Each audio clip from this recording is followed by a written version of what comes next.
Il est 22 heures et bienvenue dans Prions avant de dormir. Nous sommes dans le livre de Luc chapitre 7 et la Bible nous dit ceci. Et voici, une femme pécheresse qui se tenait dans la ville, ayant su qu'il était à table dans la maison du pharisien, apporta un vase d'albâtre plein de parfums et se tint derrière aux pieds de Jésus. Aux pieds de Jésus. Elle pleurait et bientôt elle lui mouilla les pieds de ses larmes, puis les essuya avec ses cheveux, les baisa et les oignit de parfum. Le pharisien qui l'avait invité, voyant cela, dit en lui-même, si cet homme était prophète, il connaîtrait qui et de quelle espèce est la femme qui le touche. Il connaîtrait que c'est une pécheresse. Jésus prit la parole et lui dit, Simon, j'ai quelque chose à te dire. Et Simon répondit, Maître, parle, répondit-il.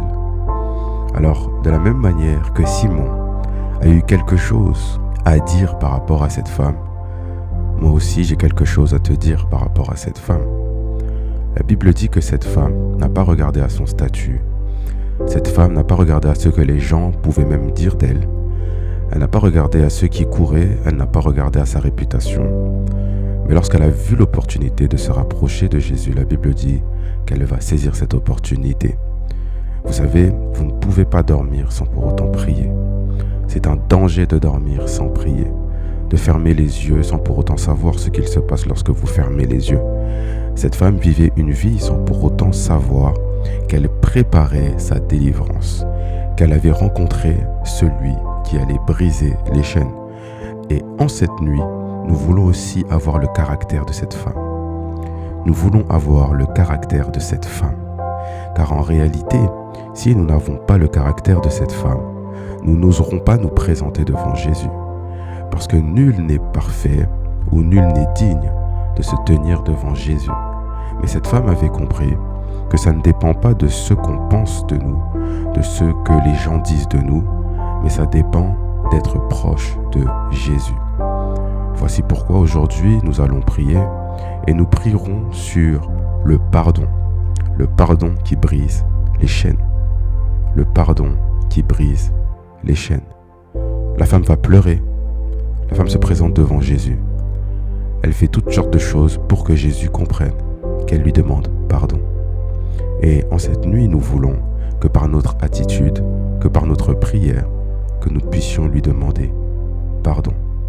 Car ce qui suit de cette histoire, c'est que Jésus va dire à cette femme, va-t'en, ton péché est pardonné. Va-t'en, ton péché est pardonné. Peut-être qu'elle avait hérité son péché de ses parents. Peut-être qu'elle avait hérité son train de vie de ses parents, de sa famille, de son vécu. Mais ce jour-là, Jésus lui dit, va-t'en, ton péché est pardonné.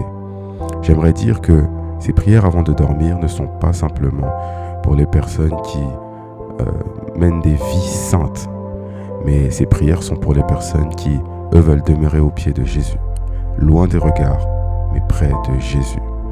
Prions. Seigneur Dieu, nous sommes venus te demander pardon pour ces péchés que nous avons commis, Seigneur, et qui nous ont éloignés de toi. Père, de la même manière que cette femme pécheresse a su s'approcher de toi, elle a su comprendre que c'était auprès de toi que nous obtenons tout salut. Seigneur, nous aussi nous venons près de toi en cette nuit. Nous venons auprès de toi pour nous présenter tels que nous sommes. Nous ne voulons pas nous présenter comme le monde nous connaît, comme les gens disent de nous, mais nous nous présentons, Seigneur, selon ce que toi tu dis. Venez à moi. Père, en cette nuit, nous voulons que l'acte de se présenter devant toi en cette nuit puisse définir, Seigneur, l'action de ta miséricorde, Seigneur, pour nous.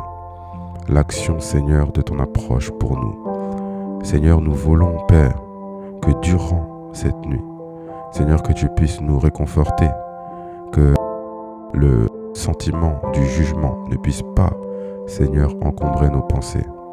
Que ce sentiment, Seigneur, du jugement par rapport au péché ne puisse pas, Seigneur, définir notre état d'esprit, mais que, Seigneur, tu puisses nous laver pour que nous puissions paraître saints devant toi. Père de gloire, j'élève ma voix, car je sais, Père, en cette nuit, Père de gloire, la chose que j'ai pour toi, c'est ma présence. La chose que j'ai pour toi, c'est ma prière. La chose que j'ai pour toi, Seigneur, c'est mon pardon. Seigneur, pardonne-moi, Seigneur, des péchés que j'ai commis. Seigneur, permets que je puisse obtenir, Seigneur, la grâce et la faveur d'être pardonné, d'être lavé. Car les chaînes, Seigneur, vont se briser lorsque toi, tu ouvriras la bouche. C'est lorsque tu as parlé à cette femme que cette femme est repartie, Seigneur, le cœur allégé. Voici pourquoi aujourd'hui, Seigneur, en cette nuit, j'aimerais que tu puisses alléger aussi mon cœur. J'aimerais que tu puisses, Seigneur, voir, Seigneur, en moi, Seigneur, le désir de ne plus vivre la vie que je vivais, de ne plus vivre le quotidien que je vivais. Mais Seigneur, je veux être lavé, je veux être saint, je veux être propre devant toi. Seigneur, pardonne-moi, Père, car je pêche consciemment et inconsciemment, Seigneur. Et toutes ces choses me gardent dans des chaînes de pensées, Seigneur, des pensées négatives, Seigneur, qui m'encombrent. De pensées négatives, Seigneur, qui continuent de m'encombrer, qui continuent, Seigneur, d'impacter mon quotidien. Voici pourquoi en cette nuit, Père, je viens encore te demander pardon. Lorsque je dormirai, Seigneur, je sais que je serai, Père, dans la paix. Je serai dans le calme parce que tu m'as pardonné, parce que tu m'as chuchoté à l'oreille que tu ne me condamnes pas pour ce que j'ai fait, mais tu me chuchotes que tu seras toujours avec moi, Seigneur. Permets que je ne puisse être qu'à tes pieds. Permets que je puisse être proche de toi, que mon quotidien, Seigneur, puisse être une démarche de pardon, Seigneur Dieu de gloire. Merci pour tout ce que tu es. Merci pour tout ce que tu fais. En cette nuit, Seigneur, où je m'apprête à dormir, je n'ai qu'une seule parole à te dire, Seigneur, c'est pardonne-moi.